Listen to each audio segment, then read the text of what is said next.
Welcome to Srilakshmi channel. நாம் இப்போ அரிசி ரவையை வச்சு தான் ஒரு கேரட்டு முருங்கைக்கீரை போட்ட ஒரு கொழுக்கட்டை ஒன்று பண்ண போகிறோம். இப்போ இதுக்கு தேவையான பொருட்கள்லாம் எடுத்து வச்சுருக்கேன் பாருங்கள். இது பச்சரிசியை கழுவி காய போட்டு மிஷினில் கொடுத்து நம்ம ரவையாக இப்படி உடச்சி வச்சுக்கலாம். இதை நம்ம சொன்னோம்னா அது மாதிரி ரவையாக உடச்சி கொடுப்பாங்க.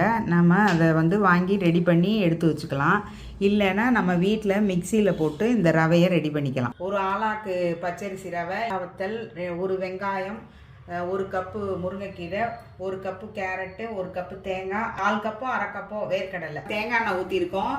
இதை தாளிக்கிறதுக்கு கடுகு போட்டுக்கிறோம், வேர்க்கடலை போட்டுக்கிறோம். வேர்க்கடலை வறுத்தாச்சு, வெங்காயம் போட்டாச்சு, வரமிளகாய் போட்டாச்சு, முருங்கைக்கீரையை போட்டாச்சு, கேரட் போட்டாச்சு. இதுக்கு தேவையான உப்பு போட்டாச்சு.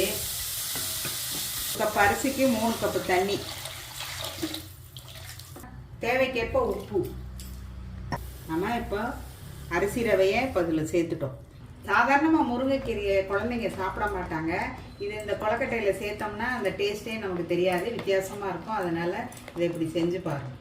தேங்காய் சேர்த்துக்கிறோம்.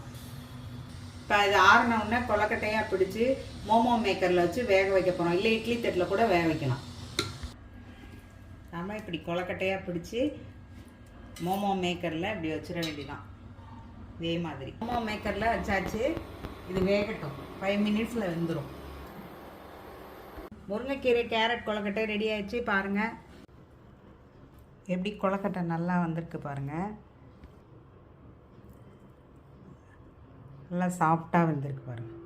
நல்லா வெந்து சாஃப்டாக இருக்குது.